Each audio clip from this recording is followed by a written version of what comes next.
Olá, tudo bem com vocês? Hoje, dia 189, nós estamos dando início à leitura do livro de Eclesiastes.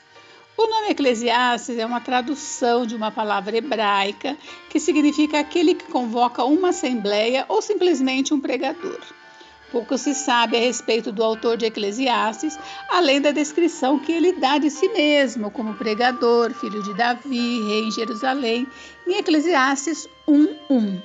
Ou seja, alguns versículos dão a entender que Salomão escreveu este livro, e alguns indícios no contexto podem sugerir que uma outra pessoa escreveu o livro após a morte de Salomão, possivelmente centenas de anos mais tarde. Ainda assim, a crença convencional é que o autor era, na verdade, Salomão. Não está claro também quando e onde o livro foi escrito. O reinado de Salomão como rei de Israel durou de cerca de 970 a.C.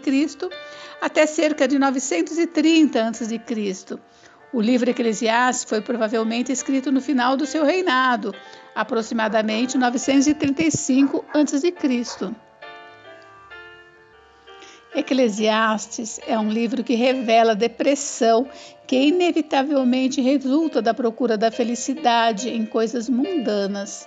Ao longo deste livro, o pregador apresenta uma série de perguntas em busca do propósito da vida. Suas perguntas e conclusões subsequentes ilustram sua própria jornada ao buscar entender por que estamos aqui na Terra.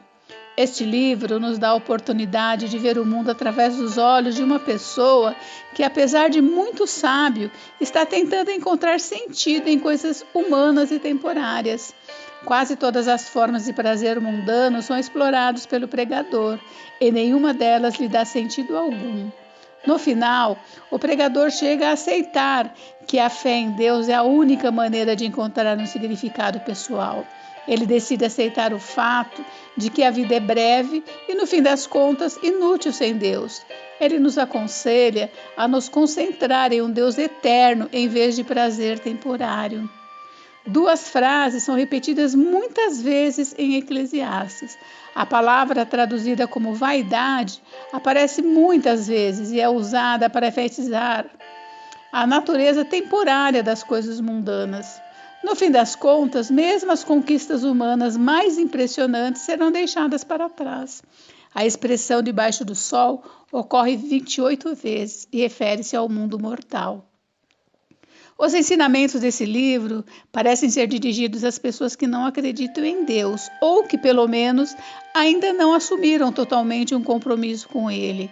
O pregador apresenta perguntas e afirmações com as quais muitas dessas pessoas tendem a concordar, mas depois as ajuda a ver quanto propósito e sentido podemos encontrar na vida ao procurarmos viver segundo a vontade de Deus.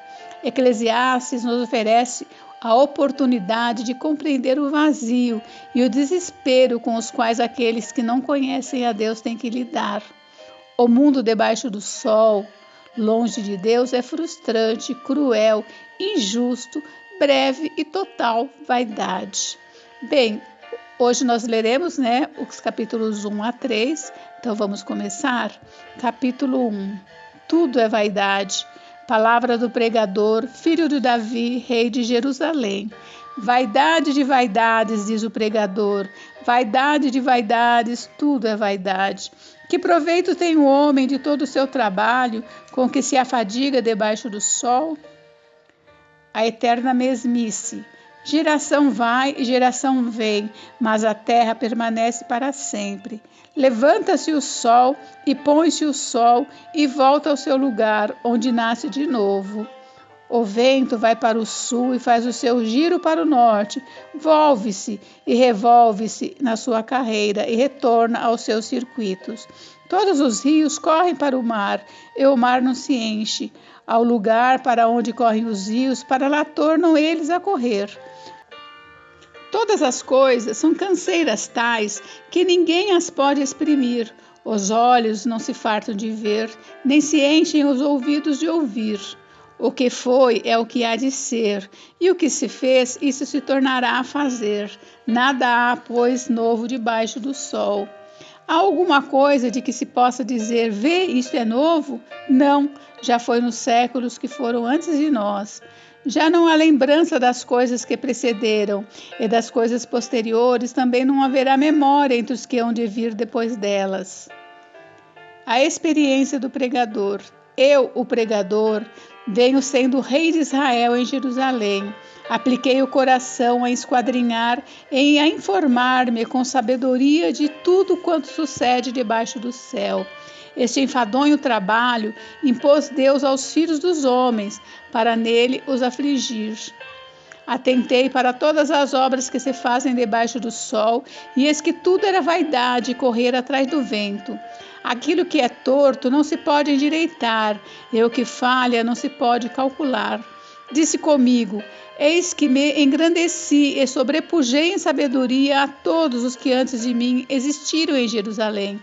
Com efeito, o meu coração tem tido larga experiência de sabedoria e do conhecimento. Apliquei o coração a conhecer a sabedoria e a saber o que é loucura e o que é estultícia, e vim a saber que também isto é correr atrás do vento, porque na muita sabedoria há muito enfado, e quem aumenta a ciência aumenta a tristeza. Capítulo 2. A vaidade das possessões. Disse comigo, vamos, eu te provarei com alegria. Goza, pois, a felicidade, mas também isso era vaidade. Do riso disse, é loucura, e da alegria, de que serve? Resolvi no meu coração dar-me ao vinho, regendo-me, contudo, pela sabedoria, e entregar-me à loucura até ver o que melhor seria que fizessem os filhos dos homens debaixo do céu durante os poucos dias da sua vida. Empreendi grandes obras, edifiquei para mim casas, plantei para mim vinhas, fiz jardins e pomares para mim, e nesses plantei árvores frutíferas de toda espécie. Fiz para mim açudes para regar com eles o bosque em que reverdeciam as árvores. Comprei servos e servas e tive servos nascidos em casa.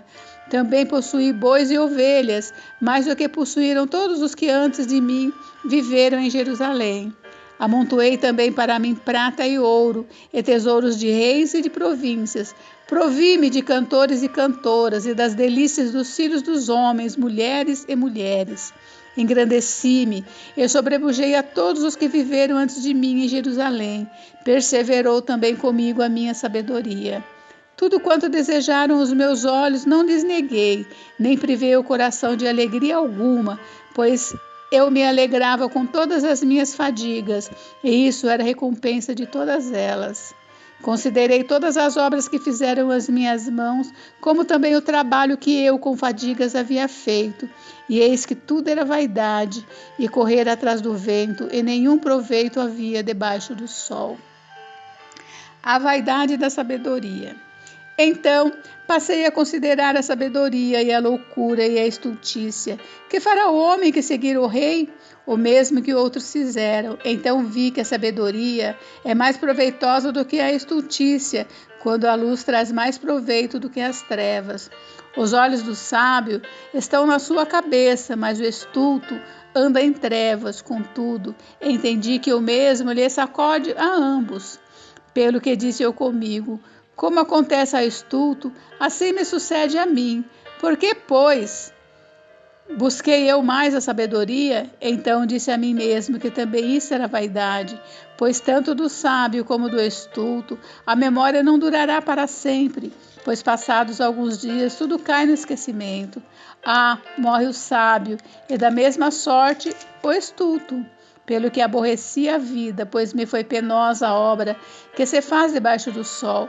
Sim, tudo é vaidade e correr atrás do vento. A vaidade do trabalho. Também aborreci todo o meu trabalho, com que me fadiguei debaixo do sol, visto que o seu ganho havia de deixar a quem viesse depois de mim. E quem pode dizer se será sábio ou estulto? Contudo, ele terá domínio sobre todo o ganho das minhas fadigas e sabedoria debaixo do sol. Também isso é vaidade. Então me empenhei Porque o coração se desesperasse de todo o trabalho com que me afadigava debaixo do sol, porque há homem cujo trabalho é feito com sabedoria, ciência e destreza. Contudo, deixará o seu ganho como porção a quem por ele não se esforçou. Também isto é vaidade e grande mal. Pois que tem o homem de todo o seu trabalho e da fadiga do seu coração, em que ele anda trabalhando debaixo do sol, porque todos os seus dias são dores, e o seu trabalho desgosto. Até de noite não descansa o seu coração. Também isto é vaidade. Nada há para o homem do que comer, beber e fazer que a sua alma goze o bem do seu trabalho. No entanto, vi também que isso vem da mão de Deus, pois separado deste, quem pode comer ou quem pode alegrar-se? Porque Deus dá sabedoria, conhecimento e prazer ao homem que lhe agrada, mas ao pecador dá trabalho para que ele ajunte e amontoe, a fim de dar àquele que agrada a Deus. Tudo isto é vaidade, correr atrás de vento. Capítulo 3. Tempo para tudo. Tudo tem seu tempo determinado, e há tempo para todo propósito debaixo do céu. Há tempo de nascer e tempo de morrer, tempo de plantar e tempo de arrancar o que se plantou, tempo de matar e tempo de curar, tempo de derrubar e tempo de edificar, tempo de chorar e tempo de rir, tempo de prantear e tempo de saltar de alegria, tempo de espalhar pedras e tempo de ajuntar pedras, tempo de abraçar e tempo de afastar-se de abraçar, tempo de buscar e tempo de perder, tempo de guardar e tempo de deitar fora, tempo de rasgar e tempo de coser, tempo de estar calado e tempo de falar, tempo de amar e tempo de aborrecer, tempo de guerra e tempo de paz. O homem não conhece o seu tempo determinado. Que proveito tem o trabalhador naquilo com que se fadiga? Viu o trabalho que Deus impôs aos filhos dos homens para com ele os afligir. Tudo fez Deus formoso no seu devido tempo. Também pôs a eternidade no coração do homem, sem que este possa descobrir as obras que Deus fez desde o princípio até o fim. Sei que nada há melhor para o homem do que regozijar-se e levar vida regalada, e também que é dom de Deus que possa o homem comer, beber e desfrutar o bem de todo o seu trabalho. Sei que tudo quanto Deus faz durará eternamente, nada se lhe pode acrescentar e nada lhe tirar, e isto faz Deus para que os homens temam diante dele. O que é, já foi, e o que há de ser também já foi. Deus fará renovar-se o que se passou. Semelhança aparente na morte entre homens e animais. Vi ainda debaixo do sol que no lugar do juízo reinava maldade, e no lugar da justiça maldade ainda. Então disse comigo: Deus julgará o justo e o perverso, pois há tempo para todo propósito e para toda obra. Disse ainda comigo: é por causa dos filhos dos homens, para que Deus os prove, e eles vejam que são em si mesmos como os animais.